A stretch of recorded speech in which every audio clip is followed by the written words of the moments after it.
Tudor, very good morning and welcome. Thank you, Mr. Nagar. Good to see you. Thank you very much for joining us. My pleasure. It's always great to talk to the listeners of Word FM. Thank you. So, Tudor, I know you were there in the last election as well, but still, as a formal question, I would like you to please let our listeners know who Tudor Dinca is. Absolutely. So, again, my name is Tudor Dinca. I am running for City Council here in Ward 5. As Mr. Nagar mentioned, I ran in 2017 because when my family immigrated to Canada in 2001, the first home that they purchased in Calgary was actually in Castle Ridge. Mm-hmm. So between the ages 13 to about 19, 20, I spent most of my time in the northeast of the city. Mm-hmm. All of the friends that I've made that I have even today, or at the very least, most of them are originally from this area. And during that time, during that age between 13 to 20 is when you really develop a lot of your personality as an adult.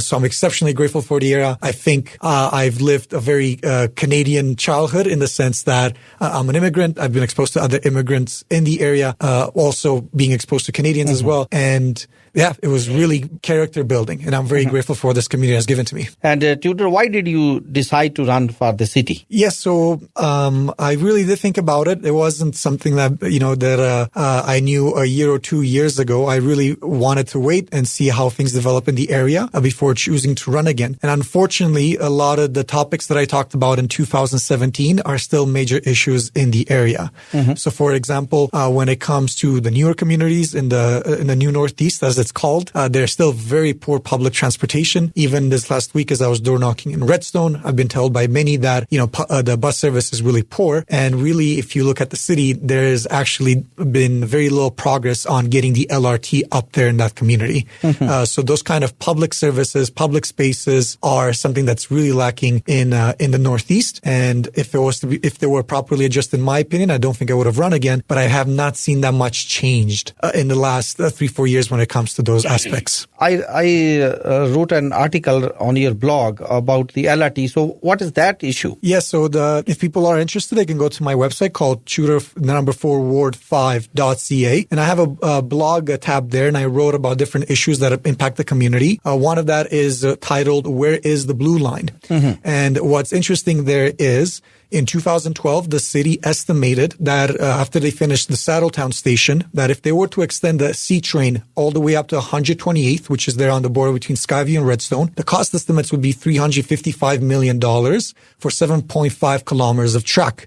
But in November 2020, with their most recent update, the new cost is actually doubled at $730 million. Mm-hmm. And if you remember, Mr. Nagar, when I ran in 2017, I was the only candidate that pointed out to this. I said that if we do not build this, at least in stages, the costs are going to keep going up, and up, because we keep building new homes, new roads, new utilities in these communities, which means it's going to cause the price to go up. And really, the Northeast is the area that has a lot of immigrant communities, lower income communities. These are the people that cannot afford a second car to get around. Mm-hmm. And if we don't plan it accordingly, it's going to make life more difficult for all the members in the community. Yeah. And if I can just please add, my apologies, and it's also important to mention that, there's a tradition in the South Asian community that the children do take care of their parents. And some of these parents are quite old. They can't drive as well. So they are very reliant on public transportation. And again, public transportation is really poor in that area. And this is why it's such an important topic. Mm-hmm. So I wanted to also point out that when I contacted the city earlier this year and I asked for those documentation to give me this information, and all that documentation can be found in that article. If you looked at the maps of the design,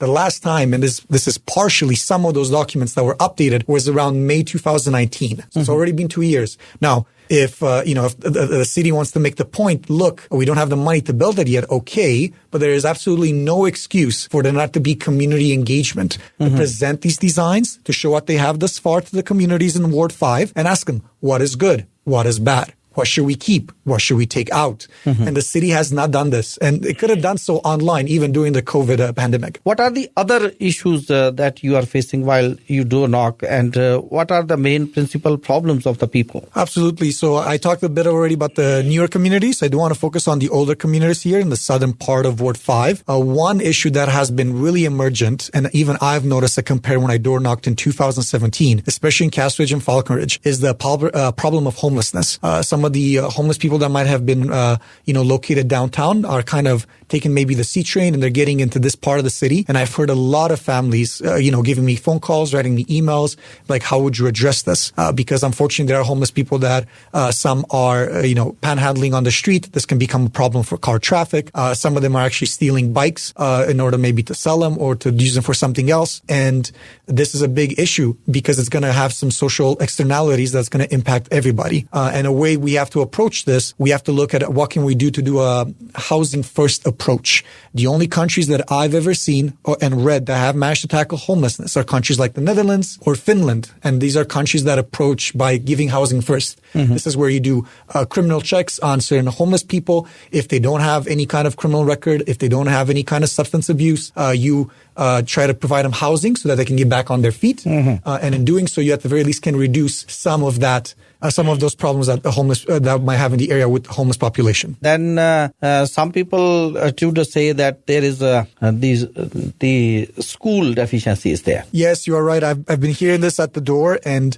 I have informed people, and I'm sure they know, but it's very good that they're talking to all the levels of government and everybody who's knocking on their door about the school shortage in the new Northeast communities. A lot of families have purchased property there because they have young families. They want the extra space, but also because the developers in the area have been advertising those areas as like 2 new schools. But unfortunately, a place like Redstone, for example, there's actually no schools. Now they are building a second school in Skyview. Hopefully that will help. But what I've seen from the door and the population and number of children in the area, I think that's not going to be the ultimate solution. They probably will need another school. It's important to remember that, again, this is a provincial responsibility. People should continue the pressure on their MLAs and ask them to provide the funding for the area. But of course, if I were to be elected as a councillor, I would also push for that. And it's also very important that the levels of government do their research on the demographics. The prioritization of which schools should go first based on the demographics of the area matters, because this is how you plan in the long term. And I think they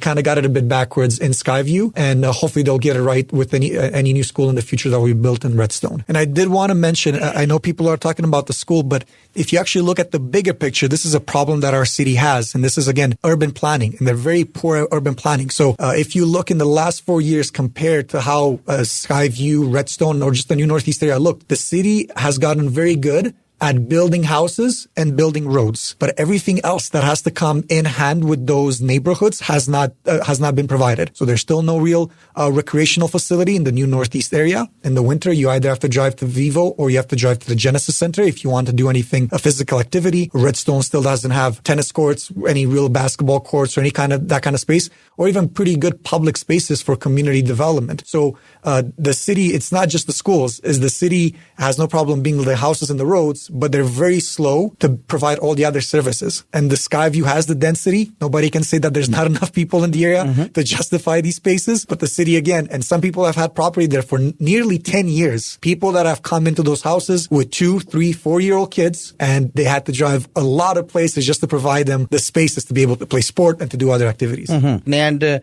Tudor, what would you like to say in closing? Just that, I'm looking forward to hearing from the constituents of Ward 5. Again, I've been door knocking quite a bit, almost completely door knocked Castle Ridge, same with Falcon Ridge, and I'm doing Redstone now and Skyview. But I would like to hear from everybody. I have some ideas in mind, what needs to be addressed, but of course, there's no way of me knowing everything. And priorities change. And the only way I can get that is by me going out to the doors and by me engaging with the community. But the community needs to do the same thing back to me. They need to reach out, contact me by phone, email, on my website. I'm more than happy to hear from them and what their issues might be. And thank you very much for joining us. And thank you for having me. Have a great week, everyone. Thank you.